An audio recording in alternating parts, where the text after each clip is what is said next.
Bom, voltamos, né? Voltamos. As pessoas vão ver se as pessoas voltam também, né? Por favor. Michel também. Ok, Adriana, espero que esteja melhor agora. Mônica, oi. Oi, Patrícia. Rosa, boa noite. Vamos ver. Vamos ver se Michel retorna. Michel entrou, vamos lá.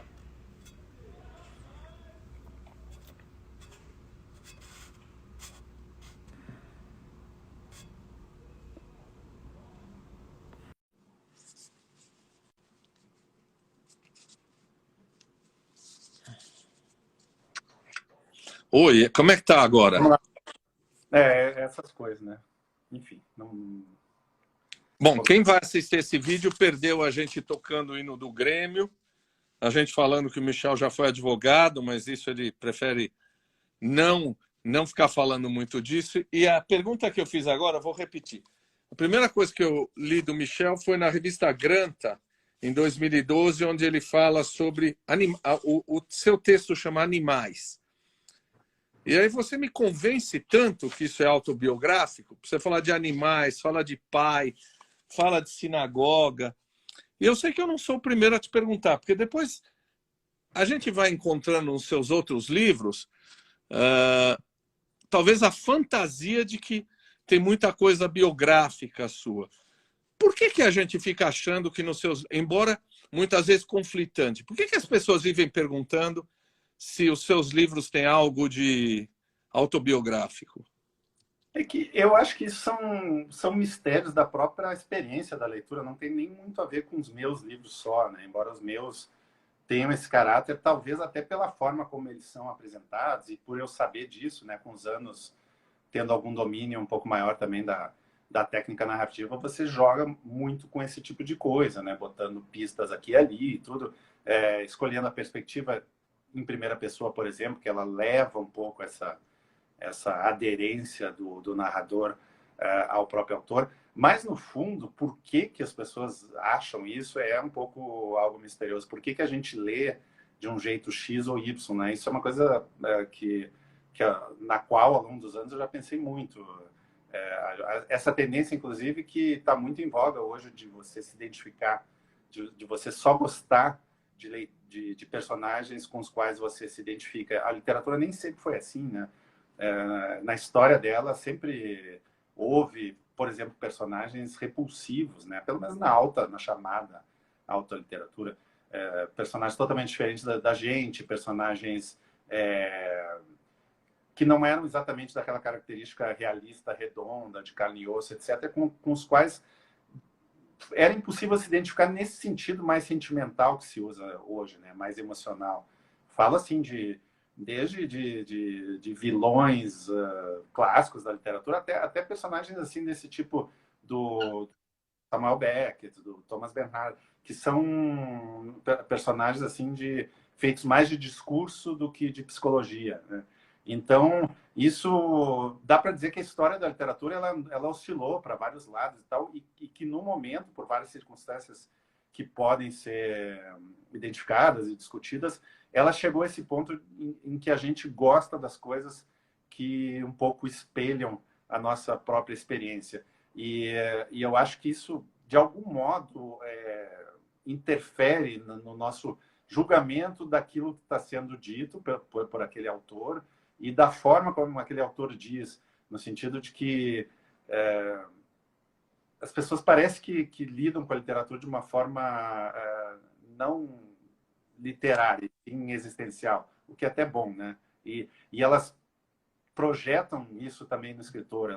Elas parecem que imaginam que o escritor, ao narrar uma história qualquer, ele não tem a capacidade, ou perdeu a capacidade de imaginar uma história diferente daquela história dele próprio, porque talvez elas, como leitoras, leitores, né, não têm ou perderam essa capacidade também. Eu acho que é um sintoma no fundo da era que a gente está vivendo, uma era muito narcisista, que, enfim, que a gente vive em câmeras de eco, né, em salas de espelho, que são justamente esses lugares onde a gente está agora, né? Tipo essa plataforma aqui. Acho que isso tem a ver também. Quando eu falo de um filme ou em aula, falo de um livro, parece que as pessoas estão assim, é baseado em fato real? É baseado em fato real, como se baseado em fato real desse um valor. É o que a gente fala assim, escuta, Sherlock Holmes é mais real do que Conan Doyle. A gente sabe onde o Sherlock Holmes mora. O Conan Doyle ninguém sabe. Por que você acha que as pessoas precisam ficar achando ou buscando alguma veracidade nisso? Isso é atraente? Eu acho que também tem a ver com essa questão da leitura da nossa época, porque a gente vive, enfim, num tempo onde se tem muito pouco espaço para leitura, se tem pouca formação, né, educacional e tem pouco tempo mesmo, pouca capacidade de concentração em função de uma série de fatores da vida moderna, trabalho, enfim, família, ocupação, amigos, etc. E também essas distrações, esses estímulos que a gente tem um pouco o tempo inteiro, né? No caso novo, como exemplo, as redes sociais como o próprio Instagram. Então, me parece que existe que se criou uma ideia muito utilitária da leitura, de que, no sentido de que se a gente vai perder tempo, deixar de se dedicar às coisas que a gente gosta, que a gente precisa para o trabalho, receber os impulsos das redes sociais, são impulsos narcisistas também, de retorno narcísico das coisas que a gente faz, etc. Se a gente vai perder esse tempo e dedicar esse espaço de concentração, a gente quer tirar o máximo possível da literatura uma relação de custo-benefício, de troca. E nessa relação de troca, o que as pessoas mais acho que esperam receber são lições, né? São ensinamentos, histórias inspiradoras. E esse tipo de história inspiradora está muito mais ligado, ou é muito mais fácil de ser acreditado, quando ele está próximo de uma experiência real, de alguém, né? Se alguém narra uma tragédia terrível da qual essa pessoa sobreviveu e tudo, parece que as pessoas, constatando que aquilo realmente aconteceu, que aquela pessoa realmente sobreviveu àquilo, ela empresta mais autoridade àquela pessoa e isso necessariamente faz com que o livro dessa pessoa, o relato dessa pessoa, acabe soando melhor, né, até literariamente. Você falou de uma história inspiradora, eu fico pensando, inspiradora, edificante, quase uma autoajuda, né? Quase um estímulo disso. Baseado nisso. Não, desculpa, só tem uma analogia disso, assim, com discursos que, por exemplo, são o da autoajuda é um deles, mas não só da autoajuda. Isso eu sempre bato nessa tecla quando falo de literatura. A gente está muito cercado desse tipo de discurso motivacional, né? Ou discurso que tenta vender algo para você através da ideia da inspiração, né? Do crescimento pessoal, ou coisa assim. E então isso está na política, né? Está na publicidade, está na própria autoajuda, na religião, né? A gente está cercado disso. A literatura costumava ser, a arte em geral, né? Costumava ser um discurso, um espaço em que a gente podia ter um refresco disso. É claro que a gente se engrandece com a literatura, a gente aprende coisas, a gente se torna pessoas, não sei se melhores, mas pessoas mais ricas de experiência. Mas isso, eu não gosto da ideia de que isso seja feito de modo tão direto, que a gente perceba isso tão claramente num livro, num romance que a gente lê, e no projeto também existencial daquele romance, no projeto biográfico da pessoa que está atrás daquele romance e que vende aquele romance desse jeito. Então, literatura, né, a arte no geral, é exceção da regra cultural, disso eu não tenho muita dúvida. Então, quando eu leio romance, eu tendo a desconfiar um pouco mais desse tipo de texto, de ficção, que vem muito embalado nesse projeto edificante que parece que está prometendo, como uma peça publicitária, né, uma peça política de qualquer tipo, está prometendo algo para você em troca do seu tempo, da sua até do seu dinheiro para comprar aquele livro. É uma troca. É uma coisa mercantilista. Não é assim, não é que a pessoa provavelmente não está pensando nisso quando ela escreve, mas ela está dentro do espírito do nosso tempo e o espírito empurra para isso. Então, nos meus livros, pelo menos, nos últimos, assim, eu tenho tentado, da forma possível, fugir o quanto eu consigo disso. Nem sempre é possível, e às vezes fugir totalmente disso torna a arte também muito autocentrada, muito, enfim, solipsista, né, da sua maneira, porque também você precisa se comunicar com o público, e é isso que o público quer ter de algum jeito. Tem um equilíbrio ali entre a sua expressão pessoal, que deve ser o mais livre possível, e aquela mínima conversa, né, o mínimo diálogo que você tem que ter com o público que tem as suas expectativas de acordo com as circunstâncias da sua época. Na minha área, em psiquiatria, saúde mental, etc., há vários trabalhos mostrando que indivíduos que leem romances são mais empáticos, conseguem se colocar mais no lugar do outro, conseguem olhar mais. Para você, os seus romances têm uma função social? Sem ser panfletário, você acha que os seus romances têm uma função social? É que depende da definição, né, de função social. Tem uma questão individual, que eu não vou falar dos meus romances, vou falar da literatura no geral, né? Os meus são um grão de areia aí no meio. Acho que ninguém vai mudar a vida porque lê um livro meu. Pode acontecer um ou outro, e tomara que aconteça, eu vou ficar muito honrado com isso. Mas considerando que isso não é a regra, que as pessoas, no geral, leem um livro e gostam, não gostam e tal, mas elas leem 10 livros, 50 livros, 100 livros, isso já é um pouco diferente. Isso causa uma mudança na sensibilidade da pessoa, na inteligência da pessoa, às vezes, no modo de ver o mundo, enfim. Isso a gente sabe, quem leu desde adolescente sabe, quem começou a ler mais velho sabe, até no sentido prático, né, de dominar mais a língua, enfim, coisas do gênero, né? Então, existe essa mudança individual, um deslocamento ali da sensibilidade da pessoa, por mínimo que ele seja. Então, disso eu não tenho dúvida que a literatura é capaz. Espero que meus livros sejam capazes em algum nível também, né?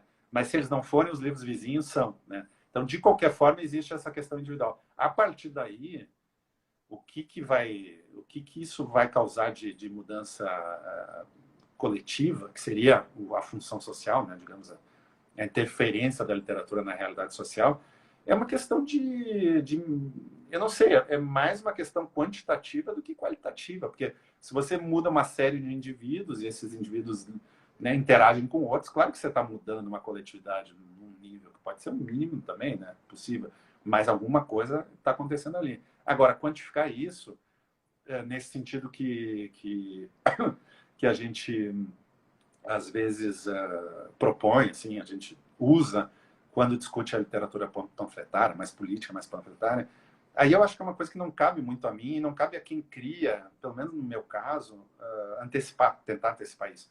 Isso é a mesma coisa que tentar antecipar a reação da crítica àquilo que você vai ler. Aí você não vai escrever um livro, você vai escrever um manual para crítica, e isso, literatura, por definição, pelo menos na minha concepção de literatura, não vai dar em coisa boa, vai dar uma espécie de suborno para a crítica. Você vai dizer aquela coisa que você sabe que aquele crítico gosta para receber um elogio em troca.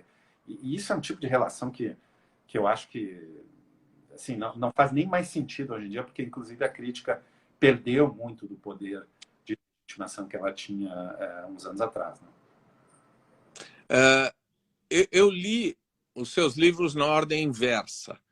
Eu li aquele do Granta e o outro livro seu que eu fui ler foi Solução de Dois Estados, que é o mais recente. Aí eu comecei a voltar. A hora que eu vi o livro assim, pensei assim, bom, ele está falando daquela proposta de Israel, Palestina, solução de dois estados. Por que o nome? É uma ironia, na verdade, com essa mesma proposta, porque essa solução não é uma solução, né? É uma proposta que existe há 20, 30, 40 anos aí, e ela nunca consegue ser posta em prática, talvez nunca consiga. Eu lamento isso, né? Eu gostaria muito que fosse. Ou essa, ou uma outra, né? Que resolvesse ali a questão palestina e tudo. E o livro, bom, você lê o livro, né? É uma história de uma cineasta que está vindo para o Brasil fazer um documentário que faz parte de uma série de documentários sobre lugares em conflito no mundo, entre eles, né? Enfim, lugares que tiveram guerra civil e tudo. E o Brasil está ali no meio, né? Claro que também é uma ironia com o nosso estado atual de coisas, embora a gente tenha simulacros de guerra civil em partes do nosso território, na nossa prática cotidiana, por exemplo, aqui em São Paulo, né, na cidade, aqui na Zona Oeste de São Paulo, não é o que a gente vive. Mas, culturalmente, a gente está vivendo algo semelhante a isso, né? Então, o livro partiu um pouco dessa ideia. O nome da série de documentário dela, da cineasta, é A Solução de Dois Estados, com interrogação, na verdade é uma pergunta, ou seja, existe solução. E o livro se propõe a responder essa pergunta, e é uma resposta muito, hoje em dia, muito dura, né? Eu não vou dizer que eu não acredito que haja uma conciliação possível no Brasil entre as diferentes correntes políticas, porque tudo é possível, né? A gente já viu tanta coisa acontecer. Agora, a curto prazo, a médio prazo, e pelo menos no campo cultural, porque no campo político, partidário, sempre é possível, né, com negociações e concessões práticas e tal, sempre é possível fazer alguma coisa e garantir, tomara que se garanta a democracia no Brasil e tudo. Mas no nível cultural, das relações entre as pessoas, cultura no sentido amplo, eu acho que vai demorar muito. E é só a gente pensar, sem hipocrisia, a gente pensa na gente mesmo, né? Eu penso em mim, você pensa em você, não sei exatamente a sua posição política, mas você pensa na sua relação com pessoas que endossaram, no meu caso, assim, endossaram um movimento político-cultural cujo grande herói é um torturador. Eu tenho relação com pessoas que tiveram essa, né, que endossaram isso, né? Pessoas da minha infância e alguns familiares até e tudo. No nível afetivo, existe uma separação possível que faz com que você consiga, pelo menos, conversar com essas pessoas quando encontra e tudo. Mas a relação já não é mais como era e de algum modo, pelo menos no meu caso, eu posso falar isso até com mais conforto, porque eu estou em outra cidade, eu não vivo mais na cidade que eu nasci. E as minhas relações nessa cidade onde eu vivo agora, que é São Paulo, elas são todas de relações de eleição, né? Ou seja, eu escolhi, né, todos os amigos que eu quero ter, as relações amorosas que eu quero ter. A minha família aqui é uma família que eu escolhi, né? Ao contrário das relações todas da formação toda que eu deixei para trás em outra cidade, que eu tinha, por exemplo, amigos de infância que hoje estão aí, né, fazendo coisas completamente opostas às que eu gostaria que eles quisessem. Então, esse distanciamento, para mim, me dá um certo conforto em lidar com isso. Mas tem gente que não tem isso, né? E às vezes na mesma casa você vive com alguém que então é muito difícil, assim. O livro é um pouco sobre isso, né? São dois irmãos, eles não moram mais juntos, tudo mais. Enfim, eles apresentam um pouco isso. E eu, quando comecei a escrever o livro lá atrás, muitos anos atrás, 2017, acho que eu comecei, né? Muito antes do Bolsonaro, Covid e tudo mais, eu não sabia exatamente como é que eu ia responder essa pergunta no livro. E ao longo do tempo, ao longo da escrita, essa resposta ela foi sendo modelada de acordo com a realidade brasileira que foi mudando para todo mundo, até no sentido de que, como escritor, como artista, assim, a gente acaba sendo forçado, mesmo que não queira, a gente acaba sendo forçado a se pronunciar sobre essas questões todas, por mais cansativas e às vezes óbvias que elas sejam. O Freud tem um termo que é o narcisismo das pequenas diferenças. Eu entendi que essas pequenas diferenças deviam nos unir, mas entendi também, vamos ver se eu entendi, que não dá para conciliar com um cara que é anticientífico, racista, misógino, que elogia torturador. Aí não tem conciliação. Você acha que tem? Não, é curioso, porque o narcisismo das pequenas diferenças, eu ia até comentar que eu vi um artista, que eu não lembro mais quem é, ele fez uma bandeira do Brasil, e o lema da bandeira do Brasil era esse, narcisismo das pequenas diferenças.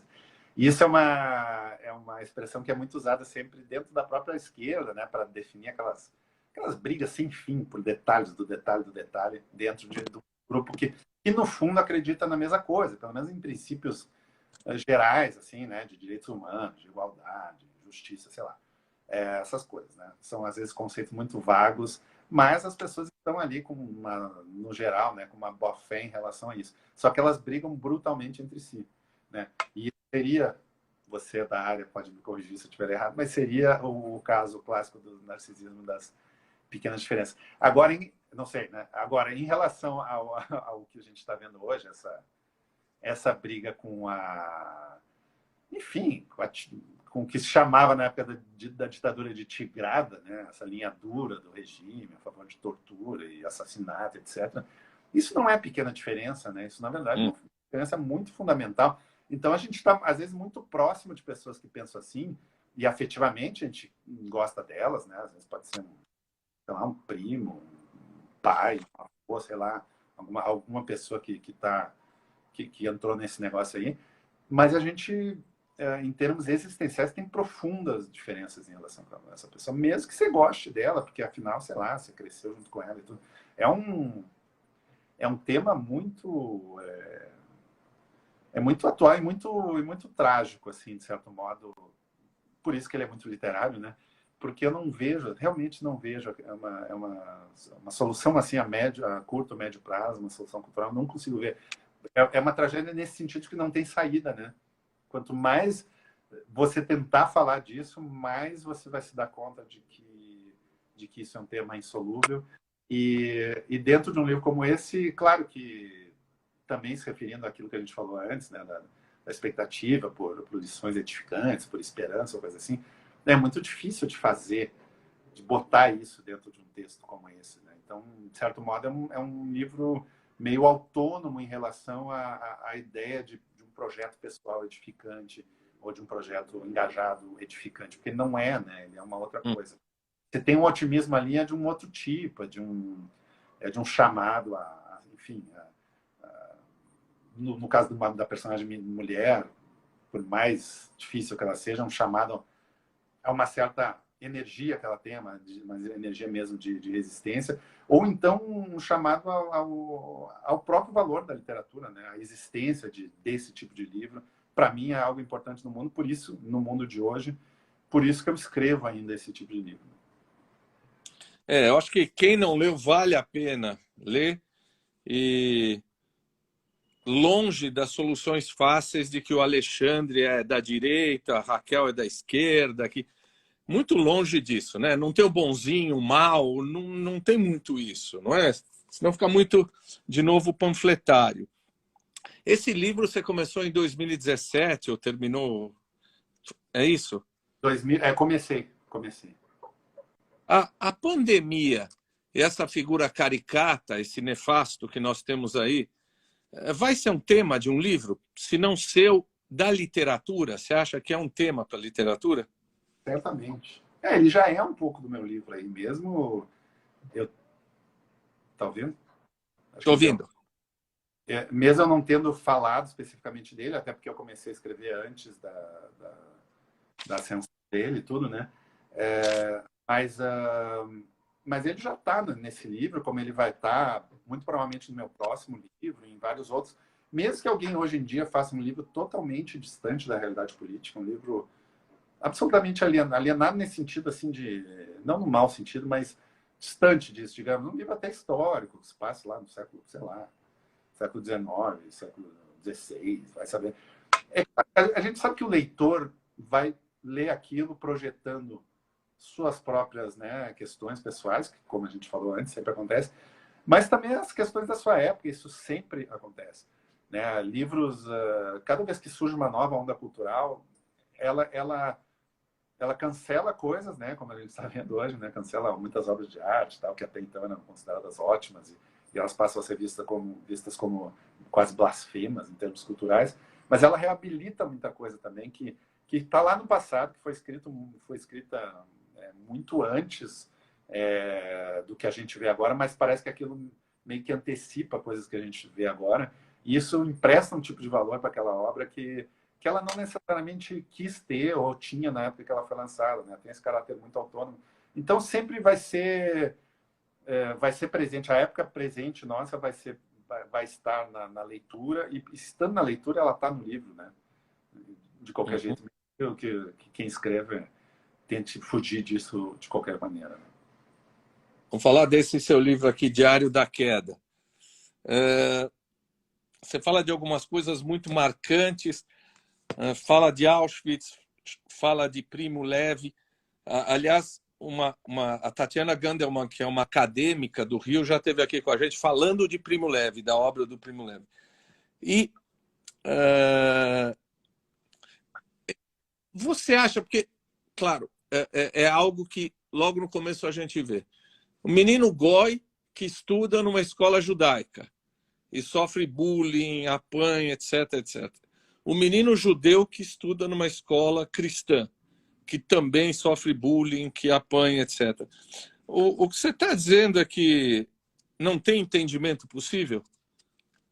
Esse é um livro um pouco diferente do Solução. Acho que até nesse sentido, eu não assim, inicialmente a minha ideia dele, inclusive foi a ideia com a qual eu encerrei esse livro, era uma ideia um pouco mais irônica em relação a essa possibilidade do recomeço e tudo, né? Ao final do livro, ele tem essa ideia do recomeço, e eu botei um pouco de ironia ali, mas normalmente as pessoas não entenderam aquele final como uma ironia, e elas têm aquele final como um final feliz, né? Que é dos poucos que eu tenho. Meus livros não costumam terminar muito bem, e esse livro, pelo menos, ele é visto como algo que termina bem, e não à toa é o livro que mais fez sucesso, mais vendeu e tal. Então, o fato, às vezes, de um livro ter um final que, às vezes, pode ser um final de 3, 4 páginas, que é o caso desse, né? As últimas cenas dele, que dão uma mudada. Parece que isso contamina tudo que veio antes, né, do livro. Isso é feito também um pouco misterioso da literatura. A última impressão que sai do livro parece que é aquela que vai definir todos os sentidos anteriores. Então, você pode ter um livro duríssimo sobre alguma coisa, e que se no final você botar um aceno ali para algo redentor, você muda essa impressão. Então, eu diria assim, respondendo a sua pergunta, talvez a minha visão fosse até essa, de que não tem saída, não sei o quê. Não era tanto assim, mas estava mais próxima disso do que a dos leitores, né? Mas a visão dos leitores, como repetindo, ela não é essa. Então, o livro acaba sendo o livro que os leitores querem que ele seja, né? Ele já tem esse livro aí já tem mais de 10 anos, né, de lançamento. E ele segue sendo lido e adotado em escolas, tudo. Então, eu já perdi o controle sobre isso há muito tempo. Inclusive, quando eu vou falar sobre ele hoje, eu falo de um modo muito diferente do que eu falava nas primeiras entrevistas, em função de muitas coisas, né? Inclusive minhas mudanças pessoais, né? Eu fui mudando, né? Fiquei mais velho e tudo. Mas também por causa da repercussão do próprio livro, das conversas que eu já tive, das dezenas, centenas de conversas que eu tive sobre esse livro com alunos e tudo. Isso me trouxe muito feedback que incorporou, né? Que foi incorporado pela minha própria leitura a respeito. Então, isso é curioso, assim, você pergunta esse livro de 10 anos atrás, se você me perguntar de um livro até um pouco mais distante meu, sei lá, eu tenho livro de 2006, 2001, é tanto tempo que que às vezes hoje em dia eu sou quase um crítico da minha própria obra, assim, no amplo sentido, assim, eu consigo enxergar coisas que eu jamais enxergava na época, né, de mim mesmo. Algumas coisas, inclusive, eu não gosto, então se eu não gostasse na época eu não teria publicado, mas hoje eu não gosto. E outras eu gosto mais do que que eu lembro que eu gostava na época, coisas que eu achava que não estavam legais. Tá? Hoje eu olho e dá uma ternura quase, assim, porque eu vejo ali uma pessoa bem mais nova, mais ingênua, com uma certa energia da juventude também escrevendo aquelas coisas, mesmo coisas não tão boas tecnicamente, né? Não tão bem acabadas, mas tem uma energia ali que eu admiro e que, enfim, que eu gosto. Só que eu gosto daquela pessoa que não existe mais, então não faz muita diferença. Eu sou uma pessoa hoje externa analisando isso. Você tem um capítulo aí que... Bom, é o Michel falando, senão eu não colocaria aquele capítulo. É uma profissão de fé contra os negacionistas, os revisionistas, os caras que negam o Holocausto. Né? É uma profissão de fé que o personagem faz, mas eu ouço o Michel falando. Então, deixa eu te provocar um pouquinho. Você é gaúcho. Eu li uma matéria que a maior parte dos empresários gaúchos ainda apoia o nefasto aí. Tinha até uma editora no Rio Grande do Sul, a editora Revisão, que negava o Holocausto, antissemita. No Vale do Pomerode, lá no Itajaí, também tinha um cara com uma piscina, com uma suástica e tal. Mas isso já é Santa Catarina. O que que tem, né, nos gaúchos aí? O que que tem, não em você, obviamente, mas o que que os gaúchos endireitaram? O que que é isso? Não, os gaúchos, a cultura gaúcha ela é muito dividida, ela sempre foi, né? Pelo menos assim, vamos pegar do século XIX para cá, lá da Revolução Farroupilha. Enfim, tinha aquelas divisões do Estado, né? Que são históricas, que vieram andar lá depois, no getulismo, no trabalhismo, né? Que tem uma forte até hoje. O trabalhismo lá um pouco se deslocou para a esquerda do PT, né? Que no início eles brigavam, né, muito entre si, narcisismo das pequenas diferenças também, mas Uhum. eles estão mais concentrados no lado do PT. E então tem essa tradição também né, de luta social lá, tem um movimento negro muito forte lá, tem um movimento LGBT que era muito forte e continua muito forte lá, já era nos anos 70, 80. O Grêmio foi o time que tinha uma torcida organizada gay nos anos 70, é um caso único no Brasil, né? Pioneiro no Brasil inteiro. Enfim, essas coisas existem lá, mas também existe o outro lado que enfim, tem muitas fases. Eu não gosto muito dessas explicações muito essencialistas no sentido da imigração, por exemplo, porque se fala muito, né? Claro, tem uma influência disso. A imigração alemã, por exemplo, é muito forte lá e é uma imigração da época, às vezes, anterior à Segunda Guerra ou até depois, né? E é claro que isso vai ter alguma repercussão nesse tipo de coisa. Esse sujeito que fez a revisão, que é uma editora dos anos 80, não existe mais, né? É. Ela terminou há muito tempo, era um sujeito de origem alemã, provavelmente ele tinha um pai, um avô que coisa assim. Então, essas coisas são muito presentes, não só no Rio Grande do Sul, como na Santa Catarina, no Paraná um pouco menos, mas também são presentes, porque é uma outra imigração ali e tal. Mas Santa Catarina não tem dúvida, né, que tem um pouco essa origem. Só que eu não gosto de falar disso, porque também fica uma coisa um pouco preventiva contra uma população que nem sempre adere a essas coisas, né? Os alemães, assim, no lado do Rio Grande do Sul, não são necessariamente pessoas que apoiam esse tipo de coisa, assim como os italianos e tudo. Eu, como judeu, né, que sou judeu alemão, né, vim de família alemã e tudo, eu até, sei lá, 5 anos atrás, estava bastante seguro, 10 anos atrás, vai, de que assim, as pessoas com as quais eu cresci, são da classe, hoje em dia, classe alta de lá, classe média alta, mas mais alta muitas vezes, empresários, enfim, esse extrato social, médicos, advogados e tudo. Eu estava bastante seguro de que eles podiam ser conservadores, como muitos já eram, né, na época, e muito provavelmente seriam, e votariam aí nos partidos da direita, centro-direita e tal, mas que eles não votariam num partido cuja plataforma principal é o combate às minorias. Então, isso foi uma coisa que me chocou muito na época de 2018. E eu estou falando da comunidade da qual eu faço parte, que é a judaica, e que teria todos os motivos do mundo, óbvios, né, para não endossar isso, mas endossa. Então, assim, boa parte da comunidade judaica lá, aqui em São Paulo, no Rio de Janeiro, né, o Bolsonaro está sendo recebido na hebraica e tudo, e endossa esse tipo de coisa. Mas também é a mesma comunidade que tem uma tradição muito forte de, de resistência contra isso, né? E hoje tem, ela é uma comunidade muito dividida hoje, né? É. E essas coisas. Eu imagino que na comunidade alemã, nos seus meandros lá também tem isso, né? Em algum grau, na comunidade italiana, no Rio Grande do Sul como um todo, como você me perguntou. Então, assim, você perguntou o Rio Grande do Sul endireitou? Não, ele sempre foi. Né? Hoje a direita acabou virando isso aí, virou uma direita cultural, reacionária, tal, que anos atrás não era tanto. Era uma direita, pelo menos, de aparência mais liberal, mais tolerante e tal. Então, hoje o Estado é assim, mas é um Estado que tem as duas coisas, tem os dois lados. E esse lado do bolsonarismo mesmo tende a ser mais barulhento. Né? A gente vê, cara, os empresários do regime bolsonarista, eles são muito mais barulhentos do que eram os empresários da era Lula, ou do que eram os empresários da era FHC, né? No sentido dessa defesa enfática do governo e tal, eles realmente entram num rio de cocô, se o Bolsonaro mandar, né? Coisa que um empresário da época lá do Fernando Henrique, nos anos 90, não faria. Tinha uma relação um pouco mais republicana entre essas coisas.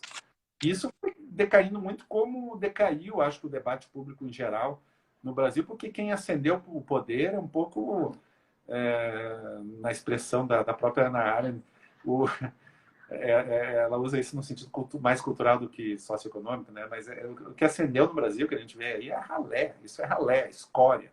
Né? Isso não tem muita negociação, desculpa. Né? Ninguém está essa live, não tem perigo de ninguém ficar ofendido, porque as pessoas não estão assistindo uma live sobre literatura, ou né, com alguém que trabalha com psiquiatria ou psicologia. Não rola isso. É uma outra visão de mundo, passa por outros signos, né, por outros signos, por outros espaços e tal, que são realidades muito mais brutas daquelas que a gente está tratando aqui. Por isso, inclusive, que no nosso debate das ideias é muito pouco útil, muito pouco potente diante dessa brutalidade que a gente está vendo aí fora. Isso é uma das tragédias que a gente vive. Né? Bom, tem um monte de coisa para te perguntar, então não vou nem perguntar daquele idiota que defendeu a criação de um partido nazista. Deixa eu te perguntar outra coisa que você não sei se você vai responder. Se você quisesse ser lembrado no futuro por uma única obra, qual é a obra que você diria, olha, quero ser lembrado por essa? Eu vou dar uma resposta que vai parecer ridícula, mas as pessoas não acreditam, mas eu não tenho pretensão de ser lembrado, sinceramente, não tem pretensão. Eu vejo, inclusive, escritores muito bons, brasileiros mesmo, que morreram, não faz tanto tempo, morreram 5 anos, 10 anos, 20 anos atrás. Eles não são lembrados. Eles são lembrados por, claro, o pessoal da literatura. Eu lembro, né? Eu li. Mas a gente vê como é que é a experiência do mundo hoje. Tem pouco espaço para isso. E talvez um dia venha a ser, essas pessoas voltem a ser lembradas, um dia vai ser descoberto, lembrado, vai saber, né? A gente nunca sabe. Mas se um dia isso acontecer, não sou mais eu. É aquele livro lá, autônomo, que está rodando o mundo. Quem é, sabe? Quem foi Machado de Assis? Ou Shakespeare? Ou sei lá quem, né? Virginia Woolf. Tá? Hoje em dia não é nada. É o livro daquela pessoa, aquele texto daquela pessoa. Né? Essa pessoa... Eu não sou eu não acredito eu não sou uma pessoa espiritualizada nesse sentido de acreditar que a pessoa está lá em cima vigiando. Né? Se o mundo espiritual, ele vai ser mais generoso, mais amplo do que a vaidade de um escritor que escreveu um livro e quer ficar cuidando para ver quem gosta do livro dele 50 anos depois ou não, sabe? Então, realmente não me interessa muito. O que eu posso dizer é, sabe, qual o livro que eu mais gosto dos meus recentes? Eu acho que tem alguns deles. Talvez o Diário da Queda, eu sei que é o livro que as pessoas mais gostam, né? Então isso acaba influenciando o meu julgamento. Mas não sei, daqui a 10 anos, se eu vou dizer isso, não. Tem uns 3 ou 4. Em geral, o último está entre eles. No momento, a Solução dos Dois Estados está... Não é porque não dei ainda o tempo para ele, né? Talvez daqui a 5 anos eu olhe para ele e dê uma... Eu acho que foi um livro importante lançar agora. Mas eu não sei se ele fica mais adiante, se eu vou olhar para ele como algo duradouro mais adiante. Bom, então, você vai me permitir mostrar o livro que eu acho que é... Eu gosto de todos os seus livros, A Maçã Envenenada está aqui, mas tem um aqui que eu acho que é uma obra-prima. É o top do top, maravilhoso. Eu comecei a ler ontem, no final da tarde, e foi acabar hoje de manhã, porque eu não conseguia parar de escrever o livro. Aí liguei para um amigo advogado, perguntando, é esse aqui, né? Sim. Não, esse é o livro que as pessoas gostam também. O Tribunal de Quinta-feira. Eu liguei para um advogado, amigo meu, falei, escuta, a tal da Teca não pode ser processada por danos morais, isso não é crime, tá? Ele falou, podia, danos morais. Mas o prazo é curto, né? É um prazo então muito não dá para o cara, para ele processar o José Vitor. Mas olha, quem não leu, bom, todos os livros, mas quem não leu esse aqui, cara, é para ler ajoelhado. Maravilhoso, maravilhoso, é uma fluência. E você tem uma frase aqui maravilhosa também, que mostra... Bom, várias, né? Mas eu peguei uma frase aqui. Todo fascista julga estar fazendo bem. Todo linchador age em nome de princípios nobres. Né? toda vingança pessoal pode ser levada à causa política. Isso aqui é muito inspirado, né? Muito inspirado. Essa frase é maravilhosa desse livro, né? Cara, bom, agradeço, né? Fico honrado, né? Se você acha isso, você é um leitor qualificado e tudo isso sempre é muito, muito legal. E eu gosto desse livro, assim, eu acho... enfim, é isso, é o diário esse, o Solução, talvez, né? Não sei, mas sem envenenado acho que tem seu valor ali, mas tem coisa que eu não gosto tanto. Enfim, cada um, né, tem essas coisas. Mas é que esse livro, ele calhou de também ser lançado. A gente não tem, às vezes, essa impressão quando a gente está escrevendo, mas ele teve um match ali com o espírito da época e eu acho que isso faz com que as pessoas se interessem, pelo menos, por ele, né? Eu tenho um negócio sempre eu tenho usado isso, não é uma coisa assim tão consciente assim, mas é quase, digamos assim, é uma questão de gosto mesmo, porque eu vou atrás do tema que me interessa no momento para escrever, e os temas que me interessam no momento são os temas que estão aí, né? Muitas vezes é isso. E no caso desse livro, do próprio agora, A Solução dos Dois Estados, eu acho que eles têm essa questão temática que as pessoas se atraem pela história, assim, né? Isso aqui é uma coisa sobre a polarização, ou como que chame isso. No caso do tribunal, sobre essa cultura, hoje, né? Na época se chamava os linchamentos, nem se usa mais essa Isso. coisa. Agora se usa a cultura do cancelamento e tal. Isso chama as pessoas, mas eu quero crer, né? Que isso é a minha crença na literatura mesmo, assim, que os livros têm uma questão que no momento que eles atraem a pessoa pelo tema, eles tentam prendê-la ali na própria, né, na própria forma do livro por meio de artifícios da literatura. Artifícios no bom sentido, assim, mentiras que contam verdades, né? Porque se você vai resumir, de repente, o tribunal, por exemplo, você pode resumir o livro nessa frase, né, de certo modo. Você conta a história, né? A história de um cara que teve os e-mails vazados, não sei o quê. E é um livro sobre a ideia de que o fascismo, blá, blá, blá, blá, blá, né? Então, isso tu resume o livro em um parágrafo e tal. Mas literatura não é isso, né? É tu dizer esse parágrafo de uma maneira muito mais ampla, muito mais diversa, né? Em muito mais páginas, com muito mais idas e vindas e tal. O que causa, eu acho que em quem lê, quando a literatura é boa, né? Uma impressão que às vezes ela é dificilmente resumível numa frase. Por isso que a crítica às vezes tem muita dificuldade. Eu mesmo, como crítico, quando eu vou escrever sobre livros dos outros, dos quais eu gostei, eu preciso definir às vezes numa frase, né? Vocês têm isso na terapia, né? Uhum. Você entende em consultório, mas tem muito isso, né? Ou quando você conta um sonho, né? Você nomeia uma coisa e reduz aquele imenso, né? Aquela imensa atmosfera de um sonho, aquela imensa sensação que você tem no momento sobre aquilo que você está experimentando emocionalmente, tal, numa palavra, né? Você diz que você está angustiado, que você está com medo, são meras palavras. E o livro, acho que tem essa mesma relação com essas definições, com essas frases lapidárias, tal. O livro ele é muito mais amplo com isso e ele transmite algo que eu quero crer que seja muito mais amplo. E eu acho que tomara que eu tenha conseguido. Eu sei exatamente, no caso do Tribunal da Quinta-feira, qual foi a escolha formal que eu fiz para tentar passar essa sensação que você teve, que eu fico muito feliz que você teve. O livro é sobre isso, sobre o fascismo, blá, blá, blá, mas ele é um livro sobre linguagem, sobre como os diferentes grupos sociais usam determinada linguagem, e isso necessariamente fez com que eu imitasse várias gradações de linguagem dependendo de cada personagem que estava narrando. Isso está tudo numa narrativa em primeira pessoa, mas ao mesmo tempo ela é muito variável, porque ela entra um pouco na cabeça dos outros e volta, e foi uma operação técnica ali que eu fiz que deu bastante trabalho. E quando eu lembro desse livro, é disso que eu lembro, sabe? Do que eu fiz ali. E não da ideia assim, que ele passa, não, dos cancelamentos, tá? Porque isso também é uma ideia que virou um pouco lugar comum hoje, né?